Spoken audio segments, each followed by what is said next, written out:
और जो ये शख्स है ना, ये समाज की जान है और इसके लिए तो और कोई खून दे या ना दे, मैं खून देने के लिए तैयार हूँ। जो भैया कहेंगे उसके लिए हम आंख बंद करके लिए तैयार है। ये भीम आर्मी की ताकत है कि जो वो ऊंच नीच का 1% कम हो चुका है और नहीं मिली तो और भी बहुत कुछ होएगा कि 101% चंद्रशेखर भाई प्रधानमंत्री बन सकते हैं और बनाएंगे, हम बनाएंगे और बनाएंगे, हम बनाएंगे, कोई दिक्कत नहीं।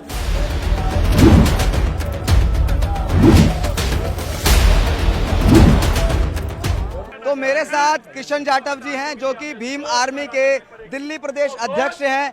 इनसे बात करते हैं कि आज क्या कुछ यहाँ पर होने वाला है। किशन जी, आपका स्वागत है। यहाँ पर इतना सारा जनसैलाब जो है आप लोगों ने बुलाया हुआ है, इसका कारण बताइए सबसे पहले। देखिए, सबसे पहले आपके चैनल के माध्यम से सभी को क्रांतिकारी जय भीम, नमो बुद्धाय।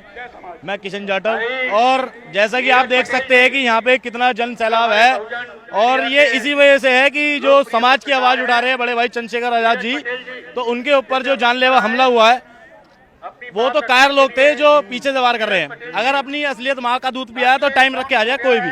तो यही चीज दिखाने के लिए हम आए हैं कि समाज को कमजोर ना समझा जाए और जो ये शख्स है ना, ये समाज की जान है और इसके लिए तो और कोई खून दे या ना दे, मैं खून देने के लिए तैयार हूँ।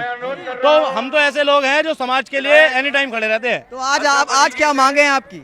मांग यही है कि चंद्रशेखर भाई को सबसे पहले तो सिक्योरिटी दी जाए। जब एक भगत जी, जो ये क्या नाम है उसका, ये बागेश्वर धाम ये जितने भी फलाना धीरेन्द्र शास्त्री, ये धीरेन्द्र शास्त्री, इनको मिल सकती है Z+ सिक्योरिटी। ये तो जब भी पाखंड की तरफ हमारे लोगों को बढ़ावा दे रहा है। ये तो वो शख्स है जो हमारे समाज के लिए लड़ रहे हैं, दबे कुचले वर्ग के लिए लड़ रहे हैं, किसानों के लिए लड़ रहे हैं, दलितों के लिए लड़ रहे हैं, तो इनको क्यों ना दे सकते हैं? धीरेन्द्र कृष्ण शास्त्री से सिक्योरिटी हटा देनी चाहिए। क्या चीज? धीरेन्द्र कृष्ण शास्त्री की सिक्योरिटी हटा देनी चाहिए। सिक्योरिटी हटनी चाहिए। वो कौन सा गवर्नमेंट पद पे है? इस संविधान के हिसाब से जो गवर्नमेंट पद पे है, जो मुख्यमंत्री, मंत्री और आपका जो प्रधानमंत्री है, इनको मिलनी चाहिए सिक्योरिटी का प्रतिनिधित्व। हाँ, वो तो अगर वो भगवान के इतने ही हितैषी है, भगवान उनके डायरेक्ट कांटेक्ट में है बजरंगबली जी, तो फिर तो बजरंगबली उसकी हेल्प करेंगे ना। वो सिक्योरिटी को लेके घूम रहा है। भाई ये तो वो शख्स है जो ये कहता है कि भगवान है कहाँ। इन्हें भगवान पे भरोसा नहीं है, हमें भी नहीं है। ये हमारे लिए आवाज उठा रहे हैं तो इनकी अगर सुरक्षा करेंगे तो हम करेंगे।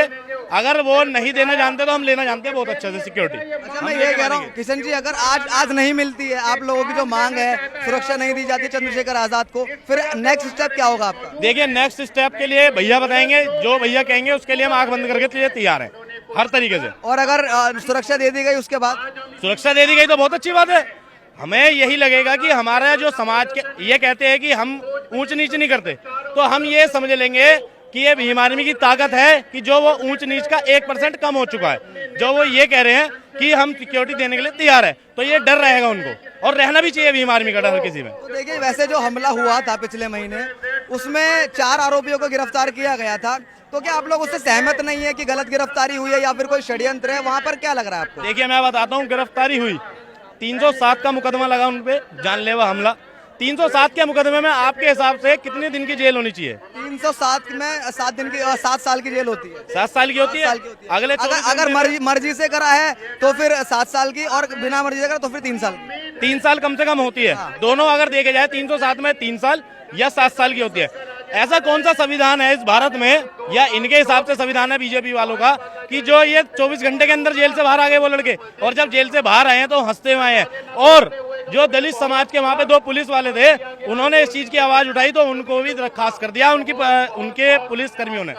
तो ये कहीं ना कहीं गुंडा राज चल रहा है। ये यूपी पुलिस की तरफ से गुंडा राज है, यूपी सरकार की तरफ से है, या फिर केंद्र सरकार? क्या लग रहा है? देखिए, मैं बताता हूँ, यूपी की सरकार लो या केंद्र की सरकार लो, है एक ही सरकार। ये एक ही थाली के चट्टे बट्टे, कटोरी चम्मच में हो या कटोरी और चम्मच प्लेट में हो, रहेंगी प्लेट में ही। तो ये मोदी के चमचे हैं सारे, चाहे योगी को ले लो चाहे सरकार को ले लो, ये सारे के सारे लोग मोदी के उसमें एजेंडे में काम कर रहे हैं और हम ये चीज नहीं सहन करेंगे। आज अगर टाइम मिलता है तो मैं अपना खून देने के लिए तैयार हूँ चंद्रशेखर भाई के लिए, ये समाज के लिए। ये नहीं कि मैं अंधभक्त हूँ, समाज के लिए जो आदमी काम करेगा उसके लिए मैं काम करने के लिए तैयार हूँ, खून देने के लिए तैयार हूँ बेझिझक।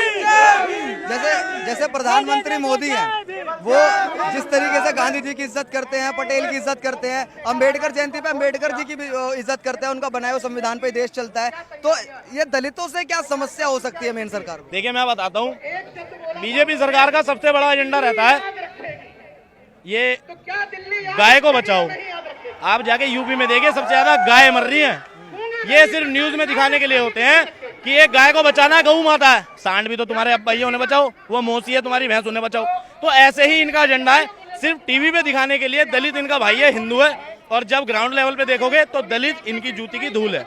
और ये आज का वो समय है जो अम्बेडकरवादी लोगों का समय है। जूती की धूल हम उसे बना देंगे जो हमें समझेगा, हम अच्छे से समझाना चाहते हैं। दलित भी हिंदुत्व में ही आते हैं और बीजेपी हिंदू राष्ट्र की बात करता है, हिंदुत्व की बात करता है, भगवा की बात करता है, तो क्या आप लोग वहाँ फिट नहीं हो पाते हैं उस चीज में? अगर दलित हिंदुओं में आता है, मनीषा वाल्मीकि कांड हुआ था, मैं तो ऐसे आपके हिंदुत्व वाले किताबों को, ग्रंथों को लात मारता हूँ जिसमें मनीषा वाल्मीकि जैसी लड़की जो दलित समाज से थी उसको केरोसिन से आग लगा के उसको केरोसिन से उसकी वो कर दिया, बताइए, उसे जला दिया। आपके हिंदू धर्म में लिखा है कहीं कि केरोसिन से आग लगाओगे?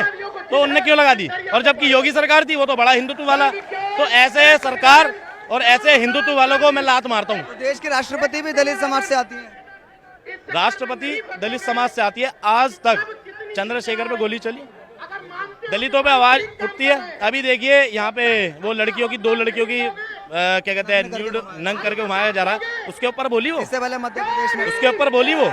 नहीं बोली ना। तो सिर्फ एक कठपुतली है, जैसे ये है, इसको नहीं पता कुछ भी, छोटा बच्चा है। तो ऐसे ही वो बड़े बुजुर्ग को लाके खड़ा कर देते हैं कि जैसा हम कहेंगे वैसा करो। दलित के नाम पे बस एक कठपुतली लाके खड़ी कर कठपुतली है, सिर्फ कठपुतली। आपके हाथ में नया माइक है, इसके यही ओरिजिनल है, इसके हाथ में एक और माइक रख लो। ओरिजिनल और लोकल का कुछ पता नहीं लगेगा। इस भारत में कॉपी बहुत है, तो वही कॉपी वो है, ये ओरिजिनल बंदा है, इसलिए इसमें गोली चल रही है। मतलब जो राष्ट्रपति हैं वो नकली दलित हैं, हाँ। और जो चंद्रशेखर हैं वो असली दलित हैं। देखिए, असली और नकली तो मतलब तय, असली प्रतिनिधि देखिए हैं। मैं बताता हूँ, असली और नकली तो तय समाज करता है।